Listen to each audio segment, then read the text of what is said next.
Mid cap सरकारी बैंकों की। राजेश जी, ये जो मूव्स आते हैं ना, IOB, UCO, central bank of Maharashtra, इसके तो लोगों को नाम रट गए होंगे कि एक साथ ही चलते हैं और बड़े बड़े मूव्स देते भी हैं। क्या उस दौर की फिर से शुरुआत आपको दिख रही है क्या? आज क्या संकेत मिल रहा है इन शेयरों की तेजी से, और इसमें से अगर कोई शेयर आपको ट्रेड के लिहाज से ठीक लग रहा हो तो वही बता दीजिए आप। तो देखिए, पीएसयू बैंक में एक जो तेजी की शुरुआत हुई थी वो थमी नहीं थी। एक दो महीने के लिए हमने देखा एक साइडवेज कंसोलिडेशन था, लेकिन वहीं हम देखें तो लार्ज कैप पीएसयू बैंक ने वो कमान संभाली थी और वहां पे मोमेंटम बनता कंटिन्यू रहा था।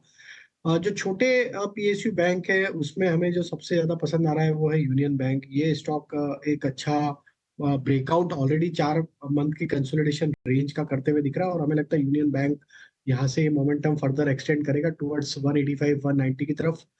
तो यहाँ पे पोजीशन लॉन्ग साइड का लिया जा सकता है। बाय एंड एक्यूमुलेट की स्ट्रेटेजी होगी, स्टॉप लॉस होगा करीब 150 के आसपास।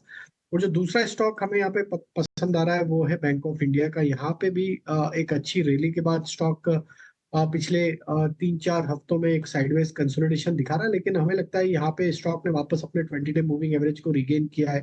50 डे मूविंग एवरेज से एग्जैक्ट सपोर्ट लेके स्टॉक ने पुल बैक बनाया था पिछली गिरावट में। हमें लगता है बैंक ऑफ इंडिया का भी मोमेंटम यहाँ से बनते हुए दिखेगा, और यहाँ पे भी हम एक्सपेक्ट करें 170 180 तक की अपसाइड यहाँ पे आते हुए दिख सकती है। तो यहाँ पे भी पोजीशन लॉन्ग साइड का ऐड किया जा सकता है। 130 का स्टॉप लॉस रखना होगा। छोटी टिकट साइज या छोटे भाव के स्टॉक्स में हमें लगता है कि यहाँ पे जो स्टॉक अभी पसंद आ रहा है वो है आईओबी का। काफी बड़ा अगर हम लॉन्गर टर्म टाइम फ्रेम देखें तो काफी बड़े ईयरली चार्ट पे भी देखें तो स्टॉक में एक रिवर्सल के फॉर्मेशन है।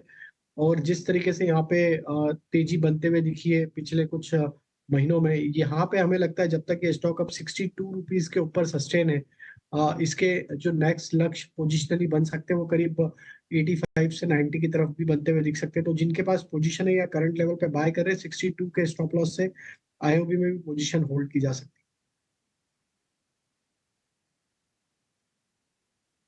डन। तो ये बैंक ऑफ बड़ौदा और कुछ सरकारी बैंकों पे जैसे अपनी राय रखना चाह रहे थे राजेश सर, उन्होंने अपनी बात को रखा। खैर, इस बार मैं आपको वापस से नोटिस करा देता हूँ, निफ्टी के अंदर अभी भी 50 पॉइंट की गिरावट है। बैंक निफ्टी के जो बढ़त थी 200 पॉइंट की, वो आधी हो गई है, 100 पॉइंट है। अब करें क्या सर, आपको यही नोटिस करवाना पड़ रहा है 50-50 पॉइंट। नहीं तो बैंक निफ्टी की तो इतनी कैपेसिटी है कि 500 पॉइंट इधर उधर देखेगा भी नहीं है ना। लेकिन फिर भी अभी तो रेंज का है मार्केट है, तो रेंज के मार्केट में रेंज के हिसाब से आप काम कीजिए। हमने कई बार